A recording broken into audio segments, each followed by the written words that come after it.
এই ভয়ঙ্কর পৈশাচিক এক অপশক্তি, রক্তপিপাসু এক দানব, সেই দানবের পুনরুত্থান ঘটবে, সেই দানব এই দেশে রাজনীতি করবে। তাহলে হিটলারের রাজনীতি জার্মান স্বীকৃতি দিতে পারে? স্বীকৃতি দেয়নি কেন? হিটলারের নাৎসি দলকে সেখানে নিষিদ্ধ করা হয়েছে কেন? ফ্যাসিস্টদেরকে ইটালিতে নিষিদ্ধ করা হয়েছে কেন? তাদের বর্বরতা, তাদের নির্মমতা, তাদের গ্যাস চেম্বার, মানুষকে পুড়িয়ে মারার কি ভয়াবহ সব দৃষ্টান্ত, এটা তো ইতিহাসের সাক্ষী। তাহলে অনেকেই যারা বলেন যে তাদের প্রত্যাবর্তন ঘটানোর জন্য যারা কি বলে চিন্তা করছেন, তাদের সাথে বন্ধুত্ব করার জন্য চিন্তা করছেন, তারা কি ইতিহাস থেকে কোনো শিক্ষা নেননি?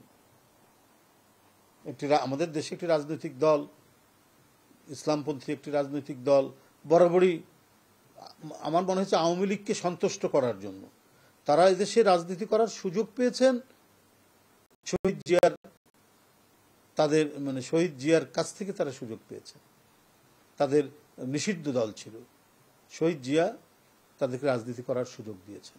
কিন্তু এমন কোনো তাদের মিটিং নাই, এমন কোনো তাদের কর্মসূচি নাই যে তারা স্বাধীনতার ঘোষক শহীদ রাষ্ট্রপতি জিয়াউর রহমানকে সমালোচনা করেনি এবং তীব্র ভাষায় সমালোচনা করেনি। এরপরে আমরা দেখেছি প্রতিটি ঘটনায় তারা আওয়ামী লীগের সাথে, আওয়ামী লীগের সিদ্ধান্তের সাথে এক হয়ে তারা কাজ করেছেন। ৮৬ নির্বাচনে যাওয়া, সেটাও তারা আওয়ামী লীগ নির্বাচনে গেছে, মানুষকে প্রতিশ্রুতি দিয়েছে এক, কাজ করেছে আরেক। ঠিক একইভাবে তারাও করেছেন এই ইসলামপন্থী দল জামাত ইসলাম। এরপরে আমরা দেখেছি সে ভয়ঙ্কর তত্ত্বাবধায়ক সরকার বিরোধী করলেন, আন্দোলন করলেন তত্ত্বাবধায়ক প্রতিষ্ঠার জন্য। সে আন্দোলনও তারা যারা উপরাও আওয়ামী লীগের সাথেই করলেন এবং বিভিন্ন জায়গায় তারা হত্যাও করেছেন।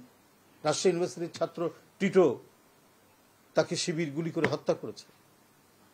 আপনার ৯৫-৯৬ তারা যে আন্দোলন করেছে, এটা তো ভুলে যাওয়ার কথা নয়। এই সমস্ত ঘটনা আমরা জানি, আমরা প্রায় দেখেছি প্রতিটা ঘটনায়। এবং ২০০৮ সালের নির্বাচনে যাওয়া, ম্যাডাম যেতে চাননি, তাদের নেতারা বাধ্য করেছিল সেদিন তারা না হলে ইন্ডিভিজুয়ালি করবে। এখন আবার তারা স্বরূপে সমূর্তিতে বেরিয়েছেন এবং আওয়ামী লীগের পুনর্বাসন চাচ্ছেন, ভারতের সাথে ভালো সম্পর্ক রাখবেন, দল হিসেবে রাখতে চান, সেটা আমাদের কোনো আপত্তি নাই। কিন্তু এটাও তো মনে রাখতে হবে, তারা শেখ হাসিনার মতো একটি রক্তপিপাসু দানবকে প্রশ্রয় দিয়েছে নিজ দেশের মানুষকে হত্যা করার জন্য।